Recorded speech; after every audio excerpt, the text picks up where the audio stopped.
My name is Sarah, a digital artist by profession and a homebody by choice. I take great pride in my work and an equal amount of pride in the small yet cozy house I own. That's why it was so significant for me to take the big step into marriage. The one I chose for this life-altering journey was Mark, a corporate guy with a swagger that could fill a room. He was seemingly perfect, charming, smart, and from a reputable family. I thought I had hit the jackpot. But as the saying goes, all that glitters is not gold, and my wedding was the first place I saw the tarnish on what I thought was a golden life ahead.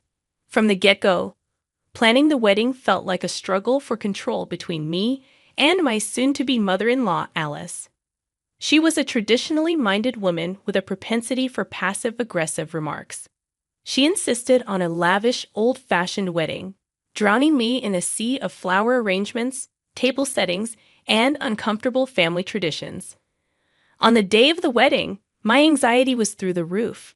I had managed to maintain a cheerful facade, but deep down, I knew something was off. Mark seemed distant, almost like he was a spectator at his own wedding. But what really broke me was Alice's behavior. As I stepped out of the car in my carefully chosen wedding dress, I could feel Alice's eyes on me, scanning me from head to toe. She sauntered over, and in a tone icy enough to give anyone chills, said, "Oh, Sarah, what an ugly shade of white your dress is. It hardly does anything for your complexion." I felt my face flush. It took every ounce of restraint I had to keep a smile plastered on my face. I glanced over at Mark, expecting him to intervene, but he remained silent, staring off into the distance.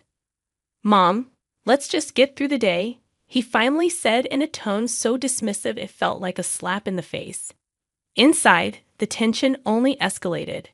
Alice seemed determined to find fault with everything, from the music to the food.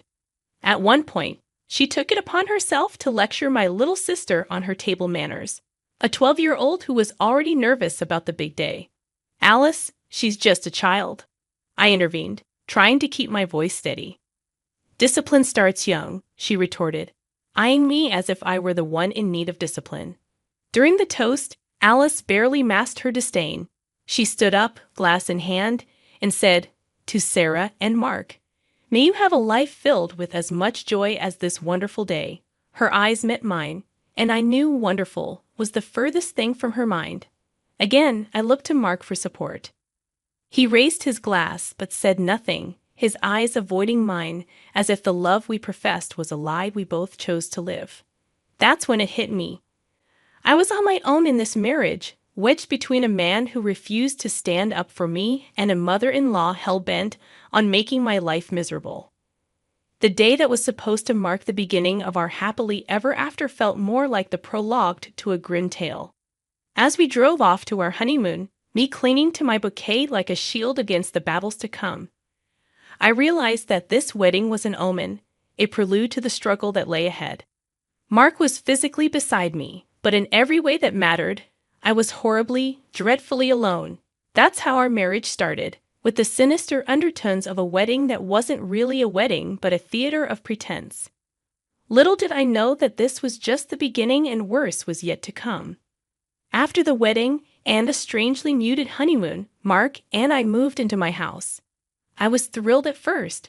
I'd always envisioned married life as an unbroken series of tender moments and shared laughter, a never-ending honeymoon of sorts. How naive I was. I had not accounted for Alice, who seemed to see my house as enemy territory she needed to conquer. Just weeks into our marriage, Alice began visiting regularly, arriving unannounced and pushing open the door as if she owned the place.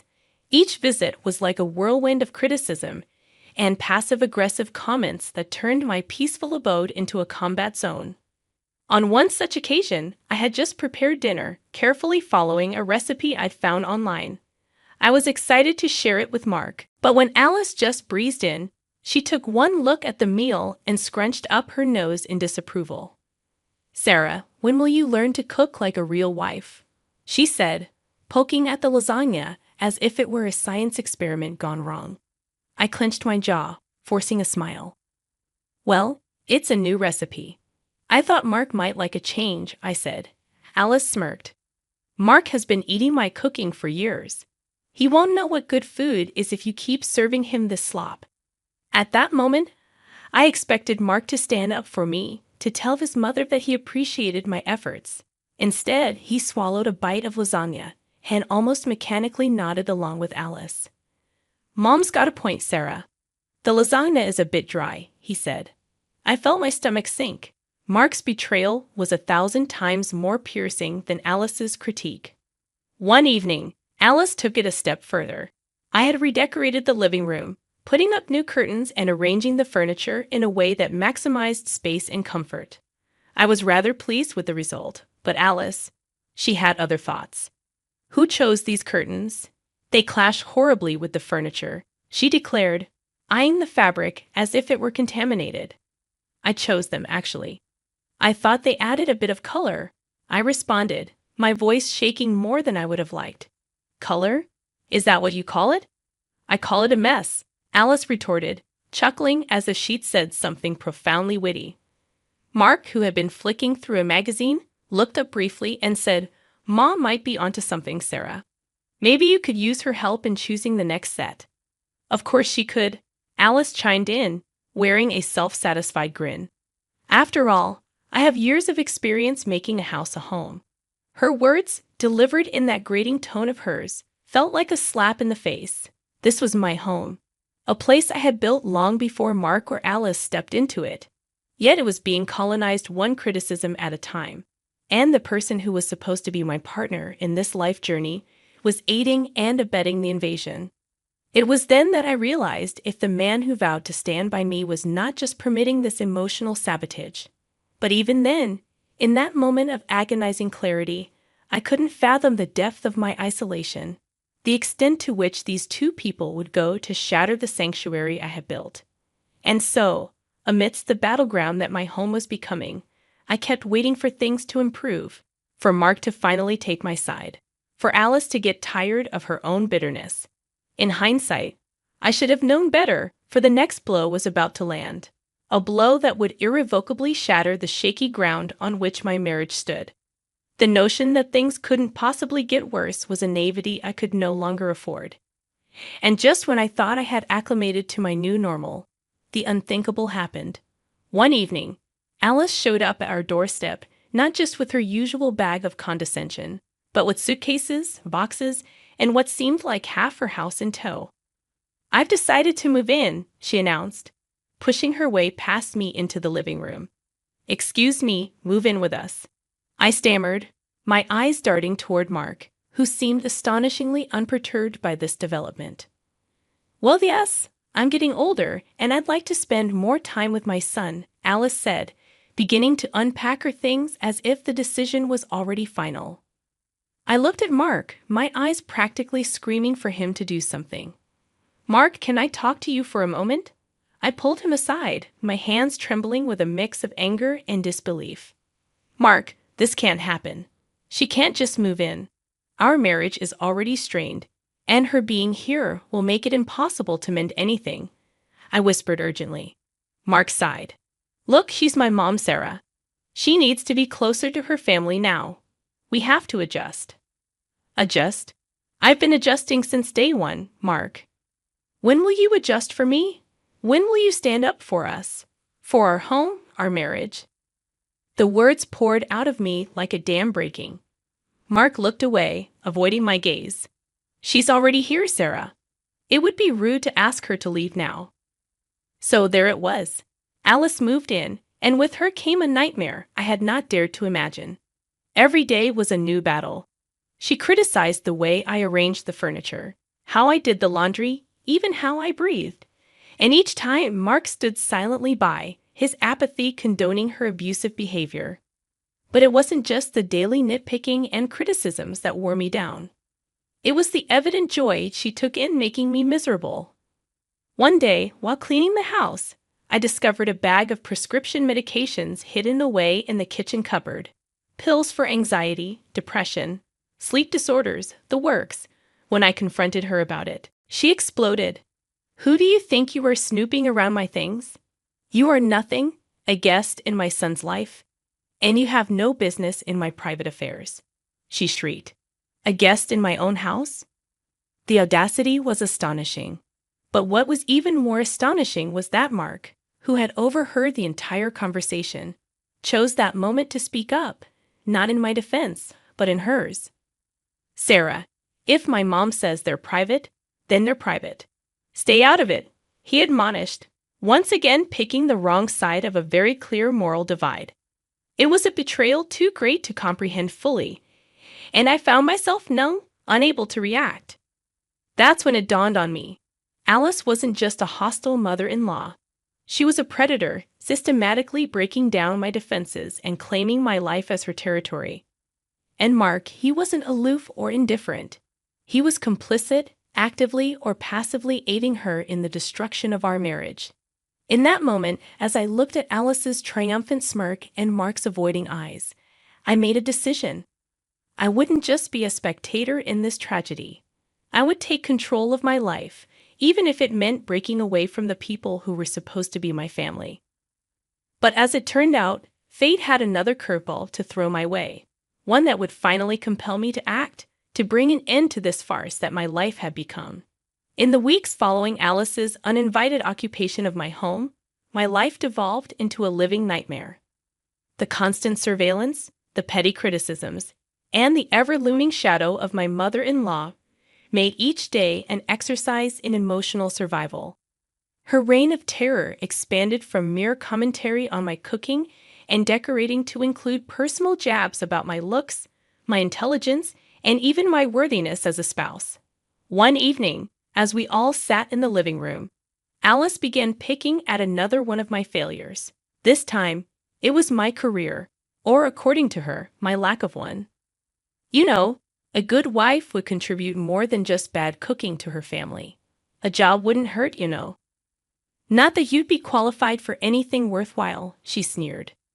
Though her words were like daggers, I couldn't let her see me bleed. "I have a job, Alice," I retorted, "and my income is just as crucial to this household as Mark's is." "Is that so?" She raised an eyebrow. "Then why are we living in your shabby little house rather than a home that reflects the dignity of my son?" Before I could muster a response, Mark, who had been engrossed in his phone, chimed in. "Mom's got a point, Sarah. You could be doing more. We could be doing better." It felt like a sucker punch.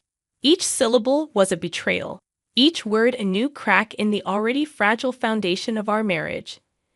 As I struggled to hold back tears, Mark got up, patting his mother on the back as he left the room, leaving me alone with the she-wolf who had infiltrated my life. With Mark gone, Alice leaned closer and whispered, "You see, he'll always be my son. You're just the girl he settled for." I turned away, my body trembling with a cocktail of fury and humiliation. My eyes fell on our wedding photo, a staged moment of Fox happiness. How had I ended up here? When had my love story turned into a grotesque theater of cruelty? The nightmare escalated when one day I found something alarming while cleaning the kitchen, a small packet of unidentified pills stashed behind the spice jars. My mind raced through the possibilities. When I confronted Alice about it, her reaction was nothing short of explosive. "How dare you invade my privacy, you insolent child? It's none of your business," she roared, her face red with fury. For the first time, I didn't hold back. "This is my house, Alice, and what you're doing is illegal. This affects me too." Just then, Mark entered the room, visibly annoyed. "What's going on here? Ask your wife. She's turned into a detective, snooping through other people's stuff." Alice spat, throwing me a venomous look. Mark turned to me, his voice icy. "Sarah, why can't you just let things be? Why are you causing problems?" That's when it hit me. There was no team in this marriage. Mark wasn't just failing to protect me. He was actively siding with the enemy. I felt like a stranger in my own home, suffocating under the weight of their combined disdain. But little did they know, their actions were only steeling my resolve. I would not be cowed. I would not let them break me. I would survive this nightmare and emerge stronger. And as events soon unfolded, I would get an unexpected opportunity to turn the tables, to finally reclaim my life and self-respect from the clutches of this unholy alliance. Mark's friend Jake was throwing a party, and despite my reservations about appearing in public as the happy couple, I was practically forced to attend.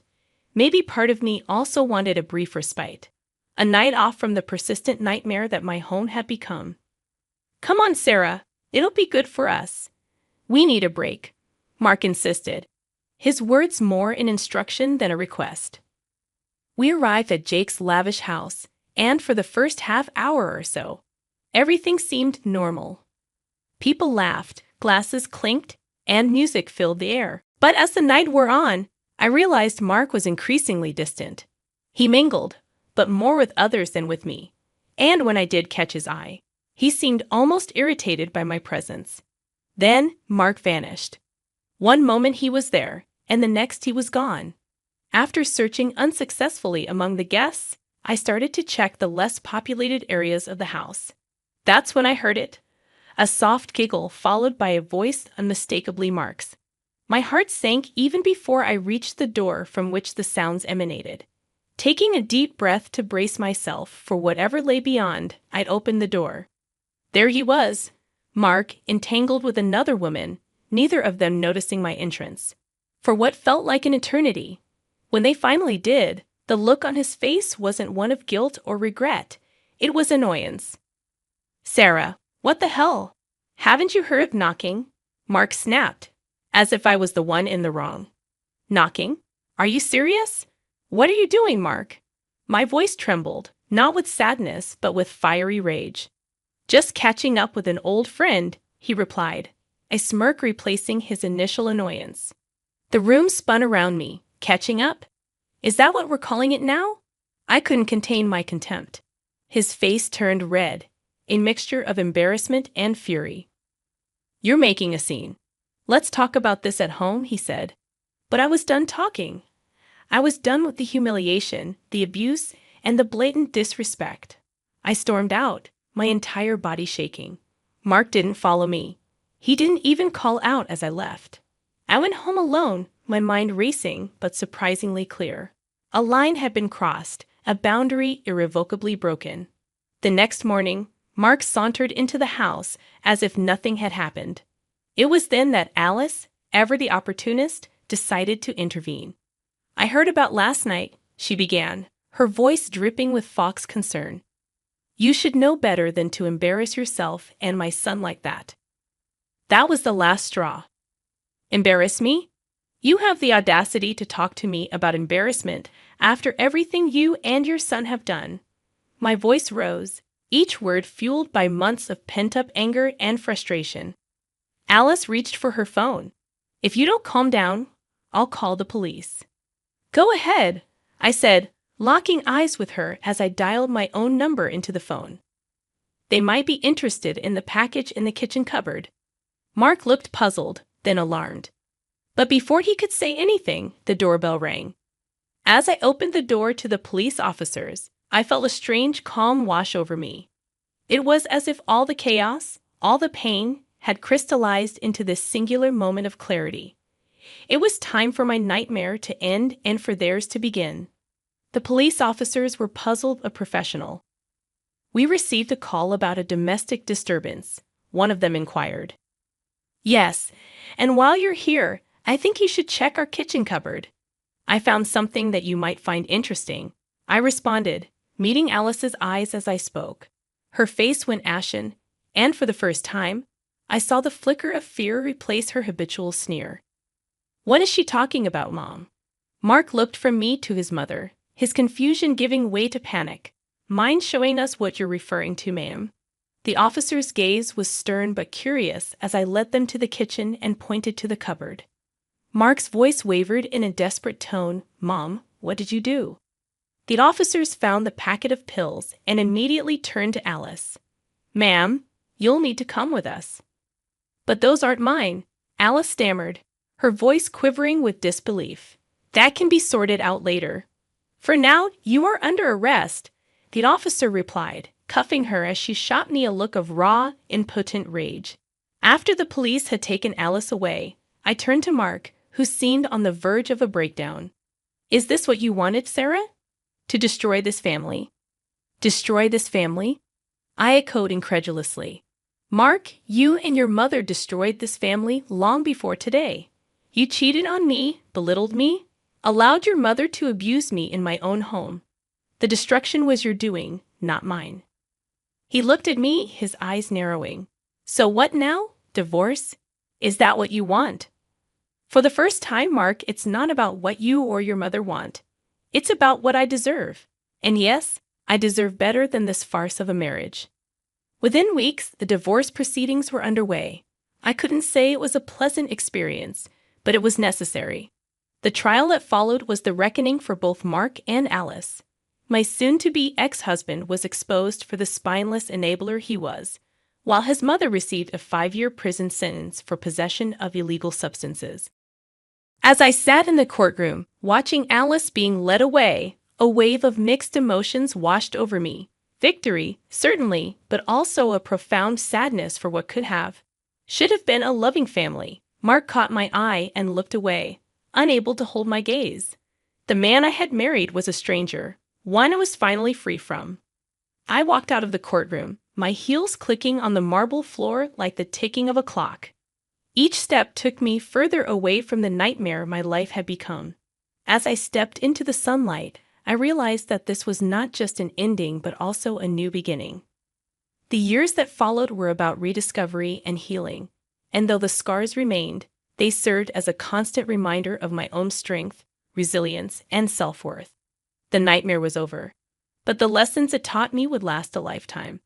I had faced the worst and survived, emerging not as a victim, but as a woman who would never again settle for anything less than what she deserved.